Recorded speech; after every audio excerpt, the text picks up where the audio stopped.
Wow. In this bag is a whole bunch of miscellaneous coins, foreign, US, maybe some tokens, who knows what. Today's mission is to get it sorted, see what we find, and see if we did pretty well.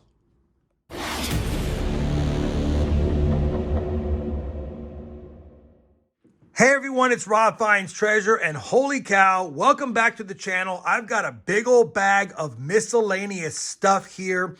Whenever my silver dealer buys coin collections such as gold and silver, that's what he primarily deals in. He doesn't deal with copper and nickel. He always puts the stuff to the side, and he's collected a pretty big bag for me that I paid $200 for. Now, he could have charged me a lot more. I even looked in here really quick, just a quick glance, and I saw a lot of wheat cents. I see a lot of Indian head cents and a lot of miscellaneous foreign stuff, including possibly some silver foreign stuff. So I offered him more. He said, no, $200 is fine. Here you go. This is what I got. I'm fairly certain we're going to do better than $200 worth of finds in here, but will we find any better dates or key dates? We'll have to see. Here's the mission. Dump out the bag, put all the foreign stuff and miscellaneous stuff in this big bin, put any Indian head cents in this bin, any wheat cents in this bin, and if I have other stuff, maybe I'll grab another bin and see. I know there's a lot of wheat cents. I know there's a lot of Indian head cents. Could be some foreign silver stuff. Could be some other cool foreign coins, but I'm going to save the foreign stuff for later. I know I always say that. I'll save that for another video. I'm just putting together a big foreign collection right now that we'll run through at another time. All right, let's dump out this big old bag. Let's get the sort started, and let's have fun going through it. Man.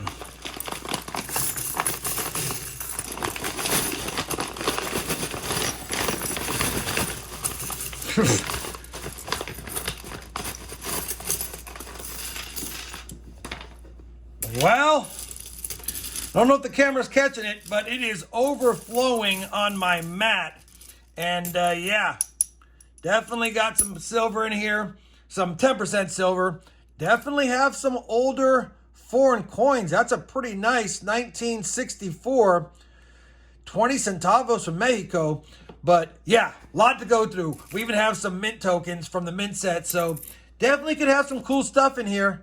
1934 Philly wheat cent. So we're going to have to go through this. I'll be checking for varieties. Let me do this. Let me set up the overhead in a different way. We'll get the sort done on camera, time-lapsed. See how long that takes and go from there. Holy cow, look at that. Beautiful. 1964 un peso. All right, let's get that time lapse set up and let's have fun getting through the sort.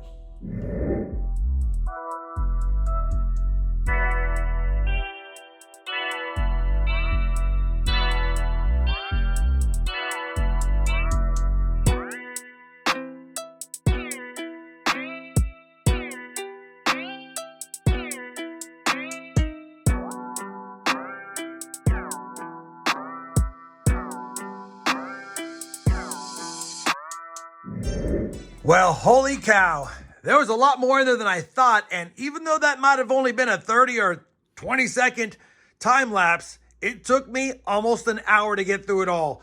First and foremost, I totally misjudged the amount of wheat cents that was in there. There was a jar and a half of wheat cents in there. I misjudged the amount of 10% un peso Mexican silver coins. Take a look at that. That's ridiculous. These are some other coins in question. These are not silver right here. They're just some very nice looking foreign Mexican coins. We have some silver wartime nickels, some other miscellaneous Mexican silver coins that I need to double check for their purity and just to make sure I'm not mistaken. We've got this coin I'm not sure of. I'll do some research on that. Couple of really nice wheat cents here, a 1947 Denver, and then, you know, it's common, but a nice 1955 S. I say common, it's the last San Francisco minted wheat cent, has a lower mintage, and it's in nice shape. We've got some Buffalo nickels, some V nickels. We even had an 1858 Flying Eagle cent in there in pretty nice shape. We've got some German coins. We had a 2-cent piece. Take a look at the number of large cents. I mean, some of them are in really rough shape, but we still had a pretty nice amount of U.S. large cents in there. Looks like we got a full set of a Russian 1990s potential proof set here. We've got the 1, 2, 3, 5, 10, 15, 20, and 50 kopecks, along with the 1 ruble. I'll have to see if there's any value in that. I think the whole set in the original packaging is like 20 to 25 bucks, but still cool to find. We found a counter-struck Canadian cent here with, looks like the Masons. And then we even had a reverse proof Canadian cent, 2010. That's really cool to find that in there. This is all the Canadian stuff. There is some old stuff in here too. That's going to be a fun sort. That's all of the other foreign stuff that I didn't care about as far as right now. And surprisingly, a ton of Indian head pennies. I don't even know what that is. Maybe 100? It's at least 50. 50 to 100 at least in there. So that's pretty dang good as well. Just off of what I see right here, we've done great, and I haven't even scoured it any further. Give me a second to collect my thoughts on what I'm going to do, and I'll be right back with what I'm going to do. All right, I'm back. I think this is what I'm going to start to do first. I'm going to go through all of the 10% Mexican un peso silver coins. I think 57 through 67 are the years that are 10% silver. I'll see how many I have each if I have a full date set. I'll also double check all of these silver coins. I know these are silver, just to make sure they're silver and that I'm not missing something there. I'll double check that one. After I get that done, I'll bring you back with a quick update on the silver coins and some quick value for it all. All right, we're back. I have finished the silver sort. I was wrong on a couple of coins. These are copper nickel. Just wanted to make sure since they were older centavos. And then this one has 2 versions, a copper nickel and a silver. I weighed it. It weighs copper nickel, even though it looks silver. But yeah, so these are just going to be common. I say common. They're still cool coins, but they'll go over there. As far as the Mexican un pesos are concerned, we had 25 of them. We're only missing 1961, 1965, and 1967. So we're missing 3 of the years, but at $1.60 a coin, 25 is pretty nice. We've got an 80% large type 50 centavos from 1914. We got 3 50% coins. We've got an un peso from Mexico. We've got a 1 shilling and a 6 pence. That's all 50% silver. We have a 42% silver, 1935, 50 centavos from Mexico. And then we have some 30% silvers, a 50 centavos from Mexico, 1950, and a 25 centavos, 1953 from Mexico. On top of that, we had some 35% war nickels. I think we had, 2, 3, 4, 5, 6 of them, a 43P and S, a 44D, 2 45Ps, and a 1945S.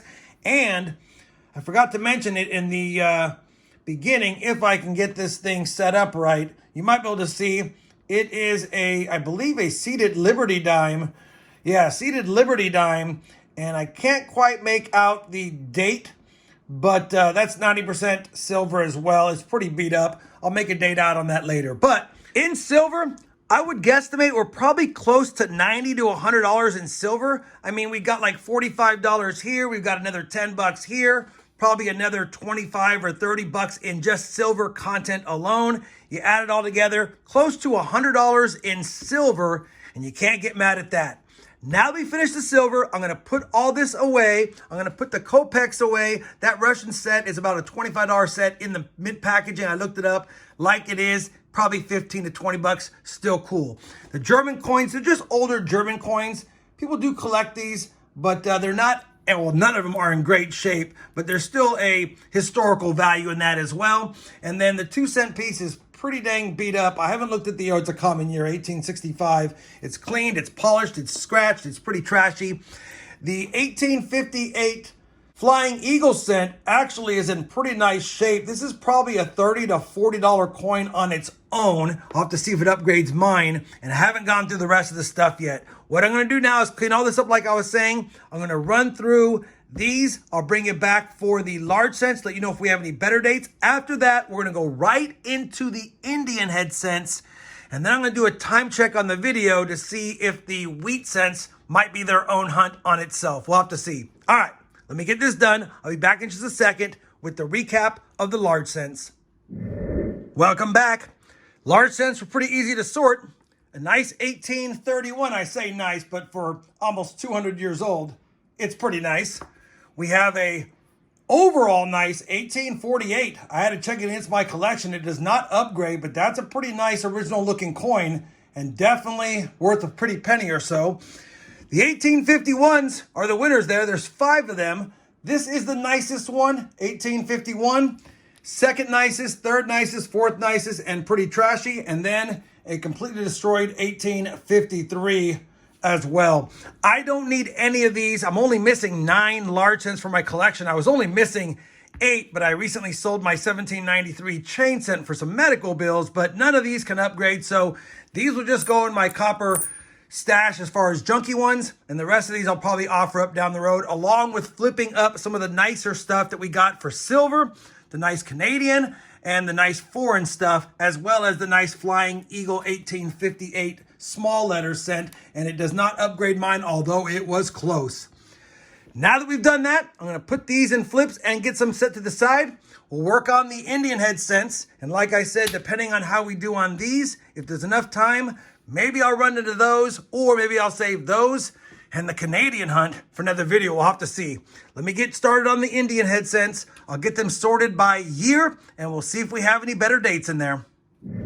All right, we've got the Indian head cents sorted. I was close. There was 94 total. I counted them first. Then I put them on the board. There's a great date, and there's also some really nice coins that we'll show you guys after this clip. No 1909s, no S, and no 1909 regular. No 1908S, but we got 1908, 07, 06, 05, 04. Take a look at this 1904. Holy cow. There's a few ones that are close to that as well. 03, 02, 01, 1900, 1899, 98, 97, 96. No 95 or 94. A beat up 93. 92, 91, 90, 89, no 88s, 87, 86, no 85, 84, 83, 82, no 81, and 1880, no 1879. But the find of the hunt, take a look at this 1878. Looks like it may have been cleaned, of course, but it is still in that XF type details looking coin, and that is a much better date. It's the last of the great dates. 1879 drops significantly, and then it gets pretty common unless you have varieties all the way until you get to the S mint marks later on at the end of the series. That being said, I'm going to go through all of these and make a best set possible and lay it out, give you guys close-ups of that. I will marry this to some of the Indian head cents I have in here. If I have a better coin than what's here, like let's say I have a better 1893 than that, because that's pretty trashy, then I'll replace it. Even if I don't, I wouldn't make a master set with that one. That will just go into my junk bin. But either way, let me go ahead and do that. I'll bring you guys back in a second with a look at the master set from today's hunt and maybe a couple of my own.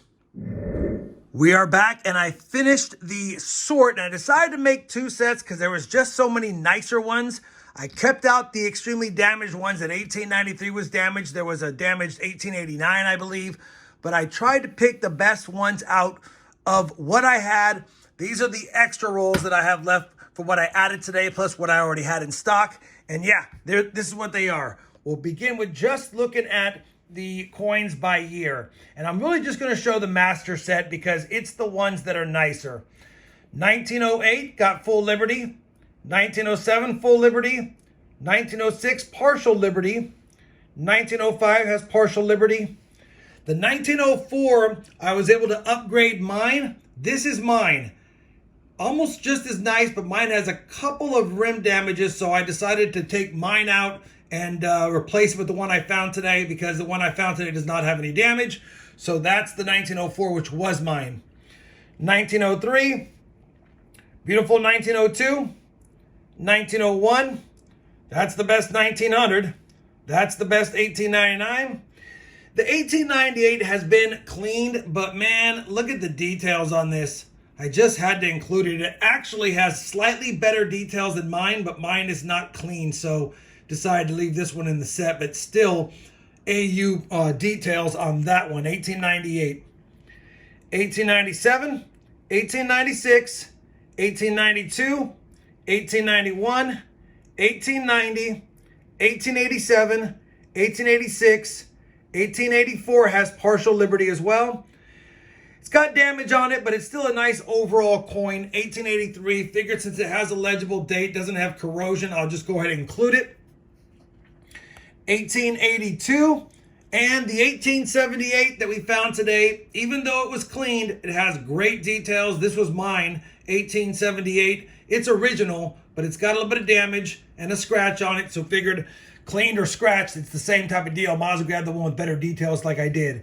I'll make another quick note. The 1886 here is the Variety 1. You can tell the varieties on this one based on the position of the letter C.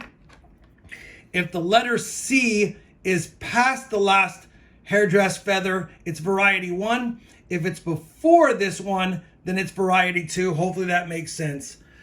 22, if I can set it up here zoomed in, 22 Indian head cents in the master set and 16 in the backup set. Obviously, I'll be offering those down the road. Let me do this. Let me quickly edit what I have as far as film. I'll see where I'm at, and then I'll bring you guys back with a recap of the hunt, or if we have time, maybe I'll start doing one of the other two bins.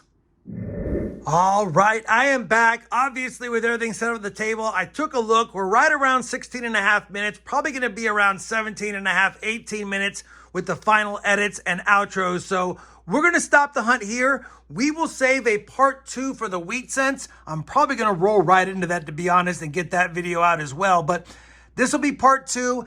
I still have to go through the Canadian stuff. Maybe I'll make that a Canadian hunt on its own, so it would be kind of like a part 3. Either way, this is the board. You've seen all the finds. No need to cover everything on here. Paying $200 for that lot, I would say I got well over that in value. Honestly, we haven't touched the wheat cents yet. If we just push the wheat cents away and the Canadian stuff away, and we just focused on what's on here, we have well over $200. I would guess probably doubled or tripled my money already without, like I said, touching those. You guys let me know down in the comments down below, but silver, large cents, flying eagle cent, Indian head cents galore. Oh, and I didn't even cover it. I already went through the nickels here. Nothing but pretty junky ones. Nothing really nice. The nicest nickel is this Buffalo nickel from 1936. It's a Philly, so that's the nicest of all of these. Outside of that, nothing really to get excited about. Let me know in the comments down below how you think I did. Sorry I haven't got to the wheat cents yet. Stay tuned for that video as well as the Canadian hunt. And yeah, that's going to wrap it up for today. Hopefully you guys had as much fun as I did going through all these good goodies and that bag of coins. If you did, you know I certainly would appreciate that thumbs up. And as always, everyone, happy hunting and thanks for watching.